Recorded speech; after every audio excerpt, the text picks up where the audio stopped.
تيجي تقول لي ليه يا بيدو يا بيكس الموضوع مش بهذه السهوله؟ 3 نقاط بالظبط ان شاء الله مش هتنسى. طيب اول نقطه معانا وهي فكره الدفاع. انا بشوف يا جماعه من وجهه نظري ان احنا طبعا تحسنا في الدفاع، ولكن طبعا اتحسنت عن ماتش باريس اللي كان فضيحه دفاعيه بكل المقاييس، ولكن برضو انا لسه عندي بعض ملاحظات في الفرقه. لسه دلوقتي ان انت ما لعبتش فرقه كبيره قوي او فرقه مثلا رخمه زي مثلا ريال سوسيداد على ارضها، اتلتيكو مدريد، فاليكانو في الملعب المعفن بتاعهم.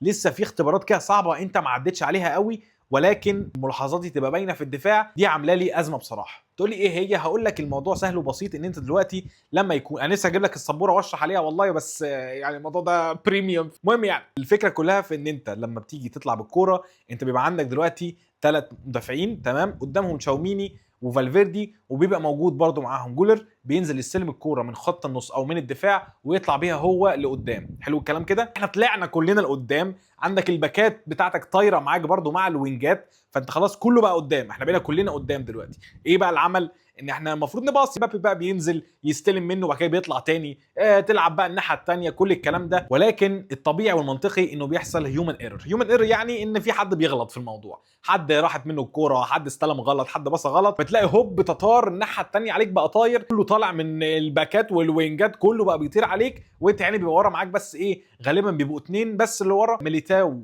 وهويسن. لو افترضنا الاثنين دول هم اللي اساسيين اللي بيلعبوا، عقبال بقى ما عندك كاريراس يرجع، ارنولد لو بيلعب هو اللي يرجع، بيبقى في لخبطه في الدفاع ورا بصراحه.